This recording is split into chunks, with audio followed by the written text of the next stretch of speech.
ये तेज रफ्तार सड़कें आप कैसे बनाते हैं? मैंने हाल ही में देखा कि आप कहते हैं कि 38 किलोमीटर रोज बन रही हाईवे से, तो ये आगे और सिलसिला बढ़ेगा? देखिए, हमारे देश का जो विकास है उसके साथ सड़कों का बड़ा महत्वपूर्ण संबंध है। मैं जब महाराष्ट्र में मंत्री था तो मैंने मेरे ऑफिस में अमेरिकन प्रेसिडेंट जॉन केनेडी, इनका एक वाक्य लिख कर रखा था जो मैं अक्सर लोगों को बताता हूं। जॉन केनेडी जी ने कहा था कि American roads are not good because America is rich, but America is rich because American roads are good. तो सड़कों से समृद्धि आती है। अगर पिछड़े हुए क्षेत्र में अगर सड़कें बनेगी तो इंडस्ट्री आएंगी, बिजनेस बढ़ेगा, और एक्सपोर्ट इंपोर्ट का व्यवहार बढ़ेगा, और स्वाभाविक रूप से किसानों का माल भी शहर तक जाएगा। मुझे याद है कि मैं 95 में जब महाराष्ट्र में मंत्री था और 2000 में मुझे फ्लाईओवर्स मुंबई के और वर्ली बांद्रा मुंबई पुणे हाईवे बनाने का अवसर मिला, तो उस समय अटल बिहारी वाजपेयी जी ने मुझे बुलाया था और उनने मुझे कहा था कि हमारे गांव के 6.5 लाख गांव हिंदुस्तान में हैं और इन गांवों को रोड बनाने की योजना तुम तैयार करो। तो उस समय मैंने जब अध्ययन किया था तो मेरी कमेटी में, मेरे अध्यक्षता में एक कमेटी थी, उसमें रिजर्व बैंक के डिप्टी गवर्नर थे, नाबार्ड के चेयरमैन थे, और अध्ययन में ये बाहर आया, वो रिपोर्ट आज भी है। ये जो प्रधानमंत्री ग्राम सड़क योजना, ये योजना मैंने उस समय 2001 साल में बनाई थी और उसमें लिखा गया था कि अगर ये सड़कें बनेंगी गांव को जाने वाली तो 1 लाख करोड़ देश का जीडीपी बढ़ेगा। किसानों के फल फूल सब्जी दूध शहरों तक जाएंगे, गांव के बच्चे स्कूलों तक जा पाएंगे, विशेष रूप से गांव में उद्योग व्यापार बढ़ेगा। और इसीलिए चाहे गांव हो चाहे शहर हो, water, power, transport and communication, ये 4 बातें बहुत जरूरी है और सड़कों से विकास होता है। जैसे उदाहरण के लिए दिल्ली के लिए एक अच्छा उदाहरण है। मुझे अभी कल ही एक सज्जन मिले कि मेरठ से दिल्ली आने के लिए 4 घंटे लगते थे। वो जर्मनी में लड़के पढ़े हैं, अभी दिल्ली में काम करते हैं, तो वो मेरठ के हैं। तो उन्होंने कहा कि पहले मैं मेरठ जाना था तो 4.5 घंटे लगते थे, आपने ऐसा काम कर दिया कि मैं 45 से 50 मिनट में मेरठ चला जाता हूं। तो आजकल मैंने तय ये किया है अभी कि मैं दिल्ली के बजाय फिर से मेरठ शिफ्ट हो जाऊंगा और मेरठ से दिल्ली आकर मैं काम करूंगा, क्योंकि दिल्ली से मेरठ अब 40-45 मिनट में होता है, तो मैं अपने घर रहकर दिल्ली में काम कर पाऊंगा। तो ये जो चेंजेस हुआ है, ये रास्ते के कारण काफी जगह पर हो रहा है। अभी हम लोग जो कर रहे हैं कि दिल्ली से जैसे मेरठ 45 मिनट में हुआ, तो वैसे अब नया रोड बना रहे, दिल्ली से देहरादून 2 घंटे में, दिल्ली से हरिद्वार 2 घंटे में, दिल्ली से जयपुर 2 घंटे में, दिल्ली से चंडीगढ़ 2 घंटे में, दिल्ली से अमृतसर 4 घंटे में, और दिल्ली से श्रीनगर 8 घंटे में, और दिल्ली से कटरा 6 घंटे में, और दिल्ली से मुंबई 12 घंटे में। जी, तो ये इससे लॉजिस्टिक कॉस्ट कम होगी, ट्रक वाले अपनी ट्रिप ज्यादा कर पाएंगे, लोग जा पाएंगे, और टोटल सोचने का दृष्टिकोण बदल जाएगा। तो ये निश्चित रूप से बेसिक इंफ्रास्ट्रक्चर में रोड इंफ्रास्ट्रक्चर आता है, तो इसका विकास से तो देश में निश्चित रूप से लोगों को इसका फायदा होगा। जो विपक्ष है, खास करके राहुल गांधी, वो कहते हैं कि आपकी सरकार जो है उसने जीडीपी का बंटाधार किया, गैस डीजल पेट्रोल दाम बढ़ गए, और सवाल करते हैं कि कई लाख करोड़ रुपए जो आए सरकार के पास वो कहाँ गए?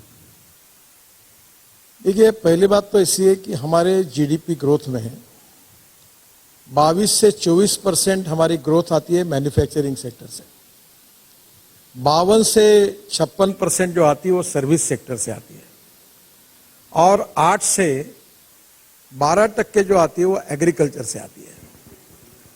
हमारी सरकार ने सबसे बड़ा निर्णय अगर कोई किया है, और जो निर्णय, मैं किसान हूं और टिकैत साहब यहाँ बैठे हैं, अगर इसका ठीक अध्ययन किया तो ये सबसे बड़ी बात ये हुई कि अगर आज हमारे देश का किसान इस देश की ऊर्जा बनाएगा, और आज ये निर्णय हुआ है कि हमारे यहाँ जो, देखो आज स्थिति ऐसी है हमारे देश में 310 लाख टन शुगर हुई है, हमारी रिक्वायरमेंट 240 लाख टन की है, तो करीब 70 लाख टन शुगर एक्सेस होती है। हमारे देश में 350 लाख टन चावल स्टॉक में पड़ा है। जी। हमारे देश में कॉर्न की प्राइस एमएसपी से नीचे चली गई। एक स्थिति ऐसी हो गई है कि मार्केट प्राइस कम है और एमएसपी ज्यादा है। इसका कारण यह है डिमांड एंड सप्लाई के साथ इसका संबंध है। और ये जो सरप्लस प्रोडक्शन है, इसके लिए हमारे सरकार ने निर्णय किया कि किसान अब अन्नदाता नहीं बनेगा, ऊर्जादाता बनेगा। और मैं भी किसान हूं, मैं 3 चीनी मिलें चलाता हूं। तो अभी जो मैं आपको बात बता रहा हूं कि अब इसके बाद जो 8 लाख करोड़ का हमारा इंपोर्ट पेट्रोल डीजल का है, जो 5 साल में 25 लाख करोड़ होगा, तो हमारी सरकार ने ये निर्णय किया कि इस देश का किसान इथेनॉल बनाएगा, इस देश का किसान परली से बायो सीएनजी, बायो एलएनजी बनाएगा। और अभी ये जो अल्टरनेटिव फ्यूल और एनर्जी की बात हमने की, इसमें सबसे इंपॉर्टेंट चीज है कि एग्रीकल्चर ग्रोथ रेट बढ़ेगा और गांव गरीब मजदूर किसान का इसमें कल्याण होगा। मैं एक छोटी सी बात, उत्पादक किसानों का गन्ने का ना भुगतान शुगर मिल वाले कर सकते। ब्राजील में शुगर का भाव अभी इस साल थोड़ा फर्क पड़ा है, 22 रुपए किलो है, और हमारे देश में शुगर का मिनिमम भाव 32 रुपए किलो है। हम वर्ल्ड में शुगर भी एक्सपोर्ट नहीं कर सकते थे। तो जो सरप्लस शुगर है, इसका कन्वर्शन हमने इथेनॉल में किया कि पहले 4% मोलाइसिस निकलता था, फिर बीएवी मोलाइसिस करके 7% शुगर मोलाइसिस में गई। अब शुगर केन जूस से इथेनॉल बनने की अनुमति मिली और अब 350 डिस्टिलरी राइस से, 1 टन राइस से 380 लीटर इथेनॉल बनने की वो शुरू हो जाएगा। और मैं आने वाले 3-4 दिन में ही, अगले सप्ताह में हम लोग एडवाइजरी दे रहे, जिसमें आपकी जो जितनी पेट्रोल की गाड़ियां हैं, ये हुंडई, टोयोटो और सुजुकी, जिनका 70% शेयर है, तीनों कंपनी ने मुझे एश्योर किया है कि फ्लेक्स इंजन हम ला रहे हैं। फ्लेक्स इंजन का मतलब यह है कि जो पेट्रोल की स्कूटर है, ऑटो रिक्शा है, मोटरसाइकिल है, उसमें 100% पेट्रोल डालो या 100% इथेनॉल डालो। तो अब ये किसानों ने तैयार किया हुआ इथेनॉल पर पेट्रोल का अल्टरनेटिव करके पूरा इथेनॉल चलेगा, तो एग्रीकल्चर इकोनॉमी मजबूत बनेगी। ये सबसे अच्छी बात डाइवर्सिफिकेशन ऑफ एग्रीकल्चर में। जी, आप यहाँ हैं, एक बहुत ही इम्पोर्टेंट बात आपने कही है, वो ये है कि कई ऐसे प्रोडक्ट्स हैं जिनका मार्केट रेट नीचे है, एमएसपी ज़्यादा है और उसका इंडस्ट्रियल यूज़ हो सकता है। एमएसपी का जो मसला है, मुझे लगता है कि बहुत सारे ऐसे प्रोड्यूस होंगे जिनका दाम अगर इस तरह से इस्तेमाल होने लगे, कंजम्पशन बढ़ जाए, तो फिर एमएसपी आप रख करके भी चीज़ों को बाजार में ला सकते हैं। एक बात सिंपल बता दूं, जैसे एडिबल ऑयल में हम 80,000 करोड़ का खाद्य तेल आयात करते हैं जी, पर जैसे अभी सोयाबीन, सरसों, ये जो तेल बिया है, जैसे हमारे यहाँ सोयाबीन के ऊपर हम बड़े प्रमाण पर मलेशिया से पाम ऑयल लाते हैं, पर जैसे सोयाबीन का भाव बढ़ गया, एमएसपी 3800 रुपए के ऊपर थी, पर सोयाबीन का मार्केट में भाव 6000 रुपए हो गया। तो किसानों ने क्या किया, उन्होंने तेल बिया ज्यादा लगाई, जैसे दाल बिया होती। एक समय हम लोग शॉर्टेज थे तो लोगों ने बहुत लगाया। ये डिमांड एंड सप्लाई का गेम है। तो अब वर्ल्ड ग्लोबल इकोनॉमी में कितनी डिमांड है और सप्लाई है, इसके आधार पर हमने हमारे एग्रीकल्चर प्रोडक्ट्स क्या लगाना, इसको तय करना होगा। तो हमारे देश में तेल बिया कम है, तो अब हमने स्वाभाविक रूप से सरसों का रेट मार्केट में अच्छा है, अभी फल्ली का रेट अच्छा है, अब सोयाबीन का रेट अच्छा है, तो किसानों ने वो ज्यादा लगाया। तो जब अब सोयाबीन अपना तेल सरप्लस, खाद्य तेल सरप्लस होने के लिए बहुत टाइम लगेगा। तो ये मुझे लगता है कि हमें ये जो इम्बैलेंस कभी कभी होता है ग्लोबल इकोनॉमी का, अभी एक कॉटन है, मैं विदर्भ से हूँ, हमारे यहाँ किसानों में अभी कपास का भाव बहुत अच्छा है, तो कॉटन पूरा हम बांग्लादेश को, चाइना को एक्सपोर्ट कर रहे हैं, तो कॉटन में ज्यादा भाव मिल रहा है। तो जब कॉटन में ज्यादा भाव होगा, वर्ल्ड में डिमांड होगी, तब कॉटन लगाएंगे। जब कॉटन सरप्लस हो गया तो तेल बिया लगाएंगे, तेल बिया कहीं सरप्लस हो गया तो दाल बिया लगाएंगे। इधर गन्ने की स्थिति ऐसी है, क्योंकि मैं गन्ना उत्पादक किसान हूं, तो हमारे यहाँ क्या है कि गन्ने में सबसे ज्यादा प्रॉफिट मिलता है। एक बार पानी दे दो तो गन्ना होता है। और ये उत्तर प्रदेश में, हमारे यहाँ महाराष्ट्र में, तो अभी मैं किसान का सत्कार किया, उसने 1 एकड़ में 160 टन गन्ना निकाला है। 107 टन यानी 1070 क्विंटल। यहाँ क्विंटल में बात होती है, हमारे यहाँ टन में होती है। तो अब क्या हुआ कि अब उत्तर प्रदेश में भी, ये पश्चिम उत्तर प्रदेश में भी, मुझे याद है कि अब इन्होंने पहले इनका जो गन्ने का शुगर का परसेंटेज था वो 9-9.5% था, अब वो 11% बढ़ा, और उसमें संशोधन होने के बाद प्रोडक्टिविटी बढ़ी। अब प्रॉब्लम है कि सरप्लस शुगर हो जाएगी तो शुगर फैक्ट्री बहुत सी बंद पड़ गई, क्योंकि इकोनॉमिक्स नहीं था, वायबिलिटी नहीं थी। अब इथेनॉल के कारण वायबिलिटी आई और गन्ना उत्पादक किसानों को कम से कम पैसे मिल रहे हैं। अगर इथेनॉल नहीं आता तो ये पूरे गन्ना उत्पादक किसान इस समय बहुत संकट में रहते हैं। तो हमको मार्केट में डिमांड एंड सप्लाई, हम इंपोर्ट क्या कर रहे हैं और हमारे देश में हम कहने क्या करना चाहिए, इसका अगर ठीक प्रकार से हमने हमारा क्रॉप पैटर्न ठीक से सिलेक्ट किया तो हम लोग सबका कल्याण इसमें होगा। और सबसे इंपॉर्टेंट चीज है, जैसे ये कोई भी बात मैं हवा में नहीं करता हूं, मैं सब प्रयोग कर चुका हूं तब बता रहा हूं। ये परली जलाते हैं। मैं जनवरी के पहले वीक में मैंने एक गाड़ी जापान से आई है, दिल्ली आके पहुंची है, वो ग्रीन हाइड्रोजन पे चलती है। ग्रीन हाइड्रोजन का मतलब यानी पानी से हाइड्रोजन ऑक्सीजन अलग करके उस पे वो गाड़ी चलती है। और मैं अभी वो इसलिए गाड़ी ली पायलट प्रोजेक्ट करके कि फरीदाबाद के इंडियन ऑयल के सेंटर में हाइड्रोजन भर के वो गाड़ी चलाऊंगा। हाइड्रोजन ये फ्यूचर का फ्यूल है और हमारे जो बायोमास है इससे भी ग्रीन हाइड्रोजन तैयार होता है। तो स्वाभाविक रूप से अब टेक्नोलॉजी बदल रही है और टेक्नोलॉजी गांवों तक पहुंचाना, इससे सस्टेनेबिलिटी आएगी, प्रगति आएगी। और ये जो आप बात कर रहे हैं कि ये सेंटर कम है, तो जैसे जैसे जितने व्हीकल बढ़ते हैं उतने फिलिंग स्टेशन बढ़ते हैं, फिलिंग स्टेशन बढ़ते तो फिर उतने व्हीकल बढ़ते हैं। और आज दिल्ली में इतना क्यों नहीं लगता? अब जब सीएनजी शुरू हुआ तो दिल्ली में भी क्यों लगता था, अभी नहीं लगता।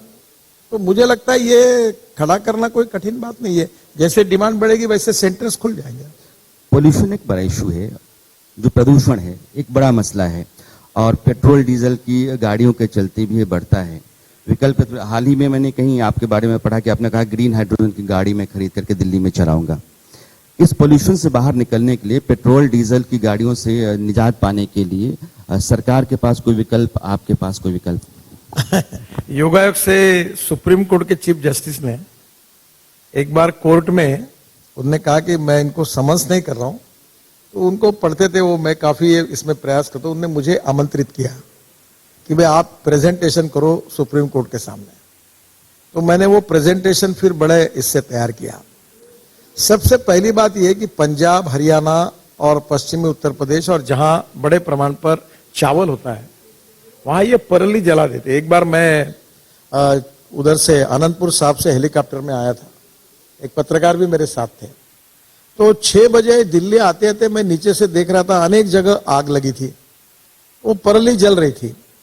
अब परली की कोई कीमत नहीं। अभी हरियाणा में एक शुगर फैक्ट्री है, पावर प्रोजेक्ट है ग्रीन पावर का, वो 2 लाख टन परली बॉयलर में जलाते हैं तो बिजली तैयार होती है। अब यही 5 टन परली से 1 टन बायो सीएनजी तैयार होता है। तो ये पूरे परली का उपयोग अगर ये भी फुकट में जला कर दे, इसकी वैल्यू 0 है।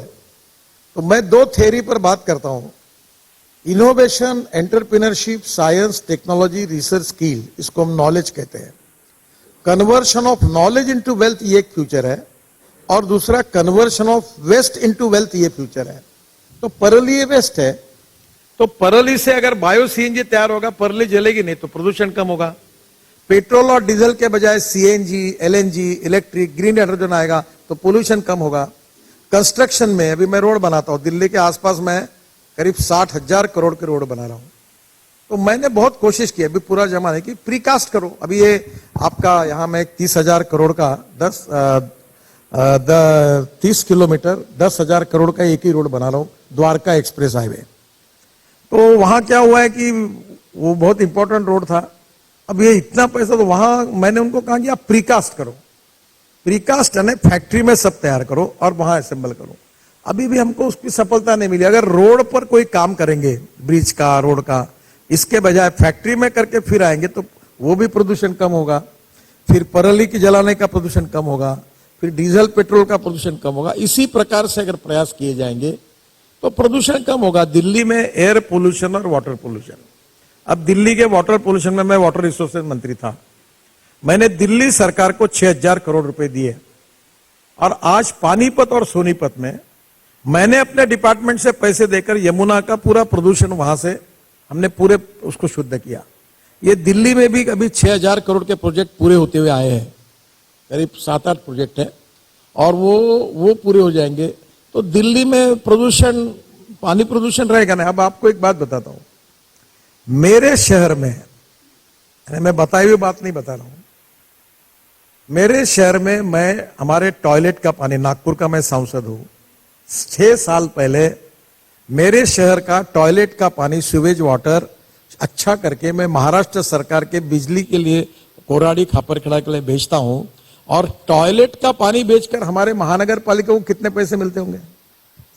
325 करोड़ रुपए हमको मिल रहे टॉयलेट का पानी बेचकर। तो मेरा कहना यही है कि no one is waste, it is depending upon the technology, innovation, research, कि आप उसको वेल्थ में रूपांतरित कर सकते। तो दिल्ली में ये प्रदूषण दूर होके पैसा भी मिलेगा, लोगों को रोजगार भी मिलेगा, किसान भी खुश होगा और प्रदूषण भी जाएगा। इस पे इम्प्लीमेंटेशन शुरू है और निश्चित रूप से होगा। एक आखिरी सवाल मेरा है, कैबिनेट ने एक फैसला किया कि लड़कियों की शादी की उम्र 18 से 21 कर देते हैं और माना यह जाता है कि बीजेपी की जो 3 बड़ी योजनाएं रहीं, अयोध्या, 370 और कॉमन सिविल कोड की तरफ सरकार का ये पहला कदम है कि सभी धर्मों के भीतर लड़कियों की शादी की उम्र 21 कर दी जाए। सरकार उधर जा रही है। देखिए, ये सब विषय चर्चा में है और इसका निर्णय सरकार में हाईएस्ट लेवल पे होगा और मैं ये मानता हूं कि हम लोग प्रगतिशील, समृद्ध और जातीयता, सांप्रदायिकता से मुक्त, समतायुक्त समाज की ओर जा रहे हैं। तो प्रोग्रेसिव सोसाइटी की तरफ जाते हैं।